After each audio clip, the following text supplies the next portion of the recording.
Lo anunciábamos al comienzo del programa, la posibilidad de hablar con la subsecretaria de la Mujer de la Comuna Capitalina, la doctora Gabriela Gaspar. ¿Qué tal, doctora? Buenas noches, gracias por estar acá. Gracias por la invitación. Doctora, la verdad que vemos continuamente, ¿no?, todo lo que sucede con las mujeres y el femicidio, y siempre nos preguntamos qué hacer para no llegar a esa circunstancia. Hay un gran trabajo que ustedes están haciendo desde la subsecretaría, tal es así que se han trasladado y las oficinas están en Barrio Solidaridad. ¿Qué significa trabajar en terreno y salir de los despachos que siempre conocemos, municipales o provinciales? Bueno, la verdad que es un gran desafío y lo acompaño y lo sostengo, porque es algo que constantemente, uno que viene, digo, desde el campo, de la militancia, del trabajo territorial, era una demanda que teníamos que dar, que cubrir, que estar presentes. Hasta ahora los organismos del Estado, hablemos municipio, provincia, estamos siempre en el después, cuando ya sucede el hecho de violencia, cuando ya no funcionó la red de contención, lo que nosotros llamamos la ruta crítica de la violencia, y es cuando una mujer da a conocer una situación de violencia y empiezan a generarse los obstáculos.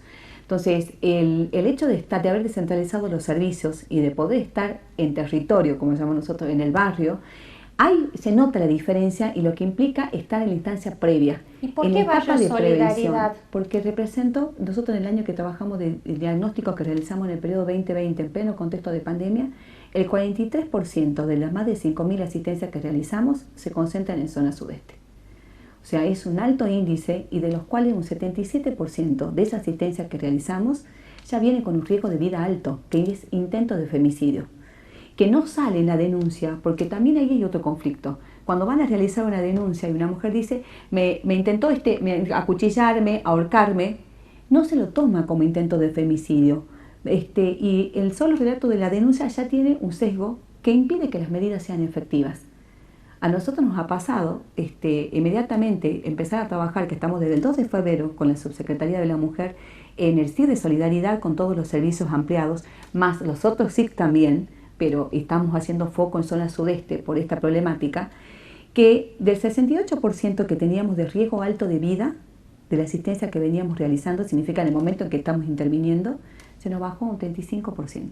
Ahora le interrumpo, sí, porque ¿cómo es la actuación o el procedimiento, sí, que tienen ustedes? Porque ustedes no tienen poder de policía. Entonces, quiero entender que la persona que esté en una situación de riesgo va y les plantea el problema por el cual está atravesando. Así es. ¿Cómo actúan ustedes? Nosotros inmediatamente trabajamos con la Oficina de Violencia Familiar para ver cuáles son las medidas cautelares que se dictaron, si hay medidas vigentes, si hay y en consecuencia cómo funciona el sistema. La realidad es que siempre cuando se presenta la mujer y nos comenta su situación, el primer obstáculo es la policía. Entonces, ¿cuál es nuestro trabajo? El trabajo en red. Somos gestores de vincular y restablecer estas buenas prácticas que tienen que ver con las intervenciones en situaciones de violencia, donde juegan muchísimos sesgos y muchísima subjetividad en el momento de actuar. Entonces, nuestro trabajo es ese. Si hay una medida, comunicarnos, aquí hay una medida, no se está cumpliendo, la señora está diciendo que no hay una consigna policial que está efectivamente vigente en su domicilio. Bueno, no hay un policía, no tenemos móvil. Bueno, nos trasladamos hasta el domicilio de la mujer, vemos la red de contención que de vecinos. Y eso, ¿por qué es importante? Nosotros siempre hemos dicho que el trabajo en red se sostiene, el trabajo de instituciones como las nuestras se sostienen por el trabajo en red. Porque es trabajar con el grupo de contención con el que cuenta esa mujer víctima de violencia y su grupo familiar, que a veces son los vecinos, que a veces es una organización de base, que a veces es una fundación, que a veces es una iglesia. Entonces, nosotros territorialmente lo que hacemos es fortalecer esa red que nos permite estar en esta instancia. Y si no hubo una medida judicial previa, inmediatamente denuncian en la oficina de violencia. En la oficina de violencia familiar, que obviamente ante esta nueva dinámica que nos genera la pandemia, hemos tenido que realizar denuncias vía WhatsApp, vía denuncias por internet, vía telefónica, depende del contexto, porque a veces nos encontrábamos con que estaba cerrado porque estaban con COVID, depende, pero siempre abiertas las puertas, o sea, ahora siempre hay un con tema respuestas. Puntual, ¿no? La mujer que sufre una situación de riesgo tiene temor de ir a la comisaría porque cuando vuelve puede ser ya una víctima fatal. ¿Qué pasa en este circuito que ustedes hacen? ¿Cómo hacen para que la víctima no se sienta más amedrentada por ir y contar. Trabajamos mucho con las psicólogas. Para nosotros las psicólogas son el bastión más fuerte que tiene el equipo técnico, porque lo que trabajamos justamente es en el empoderamiento de la autoestima, volver a reconstruir esa autoestima, porque cuando uno escucha el relato de todas las mujeres que se nos presentan, siempre hablan en tercera persona. O sea, siempre me dijo, hace, dice, no pueden ellas identificarse de manera autónoma en relación a las decisiones. Entonces es un trabajo de seguimiento y acompañamiento, porque es volver a reconstruirse y que ellas se vuelvan a identificarse como personas, porque están totalmente anuladas. Entonces, cuando uno trabaja desde la instancia previa, que es cuando hay una existencia de violencia económica, violencia psicológica, es mucho más efectivo el abordaje, porque estamos abriendo esas antenitas para decir que cortar esto. Y cortar esto también significa activar todo el sistema que dicta las medidas para que esta persona no se sienta desprotegida. Y que el agresor también sepa que hay terceras personas o organismos terceros que están viendo, porque también el agresor actúa bajo el sesgo de la impunidad. La policía no viene, la medida no se cumple, es mi amigo. Eso nos pasa muy comúnmente en los barrios, nos pasa comúnmente. ¿Hay connivencia entre la policía con el agresor? Lo tenemos que decir que todavía son prácticas muy instaladas, porque obviamente el machismo también atraviesa las instituciones. Y nos pasa que a veces dicen, no, tiene que desalojar la casa porque cuando la víctima es la propietaria, porque el señor también tiene derecho, pero ¿dónde hay una medida judicial que lo diga? O sea, juega mucho esta de las... Yo digo, a ver si no tenemos que irnos tan lejos a los pueblos, lo vemos en nuestros barrios, que están alejados de las concentraciones de las instituciones fuertes, como decía, un poder judicial, y que implican estas prácticas abusivas, ¿no? Ahora, doctora, en este trabajo de campo, y lo hemos visto en los medios de comunicación, siempre hablamos de la violencia hacia la mujer. ¿Ustedes pueden visualizar que también hay violencia hacia los hombres y lo que significa la pérdida de contacto de algunos hombres con el núcleo familiar y que son los chicos? Sí, hay un índice que es muy bajo. Hay que decir que nosotros cuando recibimos casos son contados con los dedos. Pero han podido atender situaciones de varones, así. Sí, porque es violencia familiar y el programa interviene en situaciones de violencia familiar, donde ve que juegan otros factores y que a veces totalmente diferentes. Sí, y que a veces también juega esto de cuando el sistema, echa la ley y está la trampa.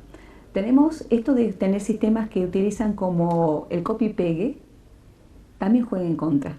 O sea, también que nosotros decimos, nunca se puede descreer de un relato de una víctima, pero que tenemos formación en perspectiva de género, también sabemos cuando hay situaciones que no necesariamente es violencia de género y violencia intrafamiliar, y que pueden ser, o que puede ser cruzado o que vengan de parte de la mujer, pero son contados con los dedos.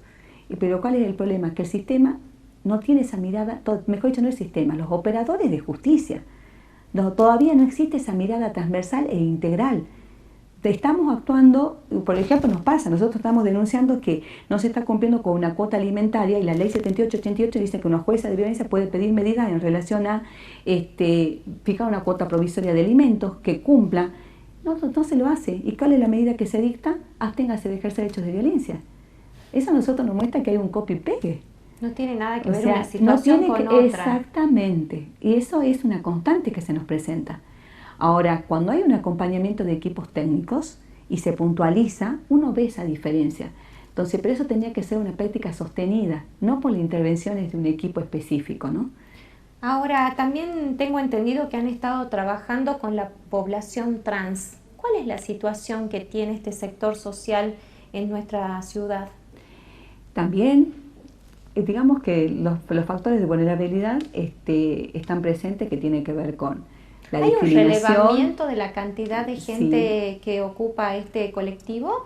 Tuvimos un relevamiento, actualmente no está específicamente abocado en mi área, existe el programa que nuclea diversidad, donde se realizan los relevamientos y también tiene un equipo de seguimiento y acompañamiento, como lo realizamos nosotros como las víctimas de violencia, donde hay un equipo de una psicóloga, una trabajadora social, una abogada. Porque vemos que esta población es muy vulnerable. Sí, y donde se está haciendo foco e hincapié en lo que tiene que ver con la autonomía económica. Algo que a nosotros nos identifica en esta nueva gestión es que tratamos de salirnos de este concepto de la autonomía física, de la violencia propiamente dicha, y con los grupos vulnerados, como son mujeres y diversidad, se está trabajando con la autonomía económica, el empoderamiento, porque justamente una de las líneas que vemos que no la línea, sino que nuestros diagnósticos y lo que vemos en la realidad es que están fuera de un sistema formal de educación, están fuera de un sistema de trabajo y empleo en blanco, entonces, están y fuera del sistema social. Están fuera del sistema tal cual, pero también se identifica por franjas etarias. Nosotros vemos que hay también un cambio, y esto tiene que ver mucho con el avance de las legislaciones, donde tenemos jóvenes y adolescentes donde tienen esa contención y acompañamiento familiar, donde nosotros también como equipo técnico trabajamos con la familia para que no haya esa discriminación que empieza desde el seno familiar, la contención en las escuelas. O sea, hay un cambio, es lento, pero sí se está dando, y este acompañamiento de que puedan continuar estudiando. La franja etaria a nosotros nos marca una diferencia, y cuando trabajamos con las chicas trans, sobre todo los chicos trans, veamos por franja etaria que ellos más, nosotros apuntamos a la terminalidad educativa, a que no queden fuera del sistema educativo, y eso se pudo sostener. En todo esto que usted habla hay un factor común, que es la posibilidad de una mejora económica para liberar a la persona de algunas situaciones de vulnerabilidad. Sí. Ustedes han podido acceder a distintos programas, de como nación. Por ejemplo Potenciar. Así es. ¿Están instrumentando esto? ¿Cuál es la ayuda económica a la que puede acceder una persona? ¿Hay una contraprestación? ¿Cómo se trabaja? En el caso puntual que tiene que ver con víctimas de violencia y el colectivo de la diversidad, nosotros trabajamos elevando los informes que nos pide el Ministerio de Desarrollo Social a través del Ministerio de las Mujeres, Género y Diversidad. Elevamos el informe de intervenciones con el nivel de riesgo, y se hace obviamente un cruzamiento de datos a través del sistema de nación, donde ven las compatibilidades por otros requisitos formales, más que nada si no están cobrando otro tipo de beneficios, si no están hay un cruzamiento de información. Hay un cruzamiento de información a nivel nacional, y a los 3 meses inmediatamente tienen el alta. Y a nosotros se nos informa de esas personas que han recibido el alta. ¿Y de qué se trata esta ayuda? Es una ayuda económica que actualmente creo que es alrededor de los 10.800 pesos promedio, en la mitad de un salario mínimo vital y móvil, y sí tiene que generarse como una contraprestación de devolución, ya sea en horas de trabajo o bien en capacitaciones. ¿Y qué cantidad de personas tenemos registradas en Salta? No hay un número, digamos, nosotros como municipalidad no tenemos un número porque viene por nación. Porque viene por nación y tiene distintas líneas y bocas de entrada. Así como nosotros municipio tenemos una línea específica que es para violencia, está la línea específica de diversidad, está la línea específica para adicciones, para jóvenes. Entonces toda esa base de datos no la nucleamos nosotros, lo tiene Nación. Usted me dice que hay una línea para violencia, ¿significa que tienen una línea telefónica específica?